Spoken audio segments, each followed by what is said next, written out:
Hello friends, welcome to my today study by Diksha Singh. उम्मीद करती हूँ आप सभी स्वस्थ होंगे और अच्छे होंगे। तो आज की इस क्लास में मैं आपके सामने सीटेट की प्रैक्टिस सेट को लेकर आई हूँ, जिसमें पहला प्रश्न आपकी स्क्रीन पर है। वह अवस्था जब बच्चा तार्किक रूप से वस्तुओं एवं घटनाओं के विषय में चिंतन प्रारंभ करता है। वह अवस्था जब बच्चा तार्किक रूप से वस्तुओं एवं घटनाओं के विषय में चिंतन प्रारंभ करता है तो वह कौन सी अवस्था होती है। यहाँ पे जीन पियाजे की कुल 4 अवस्थाएं दी गई हैं, उसमें से कौन सी अवस्था सही होगी इसको आपको बताना है। औपचारिक संक्रियात्मक अवस्था, पूर्व संक्रियात्मक अवस्था, मूल संक्रियात्मक अवस्था या संवेदी परक अवस्था। तो आपका ऑप्शन है जो सही होता है वह है आपका ऑप्शन सी, मूल संक्रियात्मक अवस्था। बढ़ते अगले प्रश्न की तरफ। अगला प्रश्न आपकी स्क्रीन पर आपसे पूछता है, मन का मानचित्रण संबंधित है। मन का मानचित्रण किससे संबंधित है? ऑप्शन ए, साहसी कार्यों की क्रिया योजना से, मन का चित्र बनाने से, मन की क्रियाशीलता पर अनुसंधान से, या बोध या समझ, बोध को ही आप समझ कहते हैं, कि बढ़ाने की तकनीकी से। तो मन का मानचित्रण संबंध है मन की क्रियाशीलता पर अनुसंधान। बढ़ते अगले प्रश्न की तरफ। अगला प्रश्न आपकी स्क्रीन पर है, वह आपसे पूछता है, विशेष रूप से प्राथमिक स्तर पर विद्यार्थियों की सीखने संबंधी समस्याओं को संबोधित करने का सबसे बेहतर तरीका है। विशेष रूप से प्राथमिक स्तर पर विद्यार्थियों के सीखने संबंधी समस्याओं को संबोधित करने का सबसे बेहतर तरीका कौन सा है? महंगी और चमकदार सहायक सामग्री का प्रयोग करना, सरल और रोचक पाठ्यपुस्तक का प्रयोग करना, कहानी कथन पद्धति का उपयोग करना, या क्षमता के अनुरूप विभिन्न शिक्षण पद्धतियों का उपयोग करना। तो आपका ऑप्शन यहाँ पे जो सही होगा वह है ऑप्शन डी, क्षमता के अनुरूप विभिन्न शिक्षण पद्धतियों का प्रयोग करना। बढ़ते हैं अगले प्रश्न की तरफ। अगला प्रश्न आपकी स्क्रीन पर जो है वह आपसे पूछा, निम्न में से कौन सा विद्यार्थी या शिक्षार्थी में सृजनात्मकता का पोषण करता है? सृजनात्मकता का पोषण करता है। तो आपके सामने ऑप्शन है, प्रत्येक विद्यार्थी की अंतर्जात प्रतिभाओं का पोषण करने का अवसर उपलब्ध कराना, विद्यालय जीवन के प्रारंभ से उपलब्धि के लक्ष्यों पर बल देना, परीक्षा में अच्छे अंकों के लिए विद्यार्थियों को कोचिंग कराना, कक्षा, या डी ऑप्शन यहाँ पे कक्षा शिक्षक के व्यवहारिक मूल्यों के विद्यार्थियों का शिक्षा कराना। तो विद्यार्थियों में सृजनात्मकता का पोषण करने के लिए प्रत्येक विद्यार्थी की अंतर्जात प्रतिभाओं का पोषण करने के अवसर उपलब्ध कराना, ताकि वो उनके अंदर जितनी भी सृजनशीलता है वह उसको जो है सबके सामने ला सके। इसके लिए उनको जो है ज़्यादा से ज़्यादा मौका प्रदान करना चाहिए आप सभी को। सीखना समृद्ध हो सकता है यदि। सीखना कब समृद्ध होता है, मतलब सीखने का जो कार्य है वो कब जो है सकारात्मक होता है, इसके बारे में आपको बताना है। पहला ऑप्शन आपके सामने, कक्षा में अधिक से अधिक शिक्षण सामग्री का प्रयोग किया जाना चाहिए, शिक्षक विभिन्न प्रकार के व्याख्यानों में स्पष्टीकरण का प्रयोग करे, कक्षा में आवधिक परीक्षाओं पर अपेक्षित ध्यान दिया जाए, या वास्तविक दुनिया से उदाहरण को कक्षा में लाया जाए जिसमें विद्यार्थी एक दूसरे से अंतरक्रिया करके शिक्षा पर उसका प्रक्रिया को सुगम बनाए। तो आपका ऑप्शन यहाँ पे जो सही है वह है आपका ऑप्शन डी, सीखना तब समृद्ध या सकारात्मक होता है जब वास्तविक दुनिया के उदाहरण को कक्षा में विद्यार्थी द्वारा लाया जाता है तथा अंतरक्रिया करके उस पर शिक्षा प्रशिक्षण किया जाता है। बढ़ते हैं अगले प्रश्न की तरफ। अगला प्रश्न आपकी स्क्रीन पर आपसे पूछा, निम्न में से कौन से कथन को सीखने की प्रक्रिया की विशेषता नहीं मानना चाहिए? ध्यान दीजिएगा, सीखने की विशेषता को नहीं मानना चाहिए पूछा है। आपके सामने यहाँ पे ऑप्शन है, सीखना एक व्यापक प्रक्रिया है, सीखना एक लक्ष्य उन्मुखी होता है, अनअधिगम भी सीखने की प्रक्रिया है, या शैक्षणिक संस्थान ही एकमात्र संस्थान है जहां अधिगम प्राप्त होता है। तो आपका ऑप्शन जो यहाँ पे सीखने प्रक्रिया में नहीं सहयोग देता है तो वह है आपका ऑप्शन डी, कि शैक्षिक संस्थान ही एकमात्र सीखने का स्थान है। तो अधिगम का अर्थ होता है व्यवहार में परिवर्तन, अधिगम का अर्थ होता है व्यवहार में परिमार्जन। तो जो सीखना होता है बालक, वो अधिगम कहीं भी किसी भी अवस्था में अगर रहता है तो वो वहाँ पर वो चीज़ सीख सकता है। चलिए बढ़ते हैं अगले प्रश्न की तरफ। उसके पहले मैं आपसे रिक्वेस्ट करना चाहती हूँ फ्रेंड्स, अगर आप मेरे चैनल पर नए हैं तो प्लीज़ मेरे वीडियो को लाइक और मेरे चैनल को सब्सक्राइब करना कतई ना भूलें। नेक्स्ट आपके सामने है, 5वीं कक्षा के दृष्टिबाधित विद्यार्थी। 5वीं कक्षा में एक बालक है जो दृष्टिबाधित है, तो उसके लिए आपको क्या करना चाहिए? दृष्टिबाधित बालक के माता पिता और मित्रों द्वारा उसके दैनिक कार्यों को करने में सहायता की जानी चाहिए, या दृष्टिबाधित जो विद्यार्थी है उसके साथ कक्षा में समान रूप से व्यवहार किया जाना चाहिए और श्रव्य सीडी के माध्यम से सहायता उपलब्ध कराई जानी चाहिए, या जो दृष्टिबाधित बालक है उनके साथ विशेष व्यवहार किया जाना चाहिए, या उन्हें निचले स्तर के कार्य करने की छूट मिलनी चाहिए। तो जो दृष्टिबाधित बालक होते हैं उनको जो है सामान्य विद्यार्थियों के साथ ही क्लास में रखना चाहिए और उनके साथ एक समान व्यवहार करना चाहिए, तथा बल्कि उनको सुनने के लिए, क्योंकि उनको देखने में वो असमर्थ होते हैं लेकिन वो उनकी जो श्रवण शक्ति होती है वो तेज होती है, इसलिए उनको श्रव्य माध्यम से भी शिक्षण कार्य कराना चाहिए। बढ़ते अगले प्रश्न की तरफ। निम्न में से कौन सा बच्चे की सामाजिक मनोवैज्ञानिक आवश्यकताओं के साथ संबंध नहीं है? निम्नलिखित में से कौन बच्चे की सामाजिक मनोवैज्ञानिक आवश्यकताओं से संबद्ध नहीं है?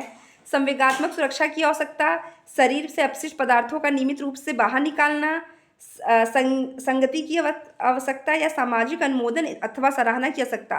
तो सामाजिक मनोवैज्ञानिक आवश्यकता से संबंध नहीं है। शरीर से अपशिष्ट पदार्थों को नियमित रूप से बाहर निकालना, इसका संबंध सामाजिक मनोविज्ञान से कहीं भी नहीं है। बढ़ते अगले प्रश्न की तरफ। अगला प्रश्न आपकी स्क्रीन पर, वह स्थान जहां बच्चे संज्ञानात्मक विकास को बेहतर तरीके से प्रभावित करते हैं। ध्यान दीजिएगा, मोस्ट इंपॉर्टेंट प्रश्न है ये। संज्ञानात्मक विकास को सबसे अच्छे तरीके से परिभाषित कहाँ किया जा सकता है? विद्यालय एवं कक्षा के पर्यावरण में, सभागार में, घर या खेल के मैदान। तो संज्ञानात्मक जो विकास को सबसे बेहतर तरीके से वहाँ पे आपको परिभाषित किया जाता है विद्यालय एवं कक्षा के पर्यावरण में। बढ़ते हैं अगले प्रश्न की तरफ। अगला प्रश्न आपकी स्क्रीन पर आपसे पूछता है, किस प्रकार के बालक को अभिप्रेरित शिक्षण का संकेत माना जाता है? किस चीज़ के द्वारा जो बालक को अभिप्रेरित शिक्षण का संकेत माना जाता है? शिक्षक द्वारा किया गया उपचारात्मक कार्य, या विद्यार्थियों द्वारा प्रश्न पूछना, कक्षा में एकदम खामोशी, या कक्षा में अधिकतम उपस्थिति। तो आपका ऑप्शन है जो सही होता है वह है आपका ऑप्शन बी, विद्यार्थियों द्वारा प्रश्न पूछना। क्योंकि जब विद्यार्थियों द्वारा प्रश्न पूछा जाता है तो उससे क्या होता है, शिक्षण कार्य बहुत रोचक होता है और वहाँ पे सकारात्मक माहौल उत्पन्न होता है। नेक्स्ट प्रश्न आपके सामने है, निम्न में से कौन सा बुद्धिमान बच्चे का लक्षण नहीं है? निम्न में से कौन सा बुद्धिमान बच्चे का लक्षण नहीं है?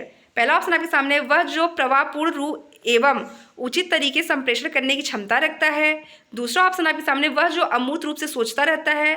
तीसरा ऑप्शन है, वह जो अन्य परिवेश में स्वयं को समायोजित कर सकता है। या चौथा है, जो लंबे निबंधों को जल्द से रटने की क्षमता रखता है। तो ध्यान दीजिएगा, बुद्धिमान बच्चे का लक्षण इसमें से क्या नहीं है आपसे पूछा, तो आपका ऑप्शन यहाँ पे सही होता है ऑप्शन डी, जो लंबे निबंधों को जल्दी से रटने की क्षमता रखना। तो ये बुद्धिमान बच्चे का लक्षण कतई नहीं है। नेक्स्ट आपसे पूछता है, बच्चे दुनिया के बारे में अपनी समझ का सृजन करते हैं, इसका श्रेय किसको जाता है? पावलोव, कोहलबर्ग, स्किनर, पियाजे। पावलोव, कोहलबर्ग, स्किनर एवं पियाजे।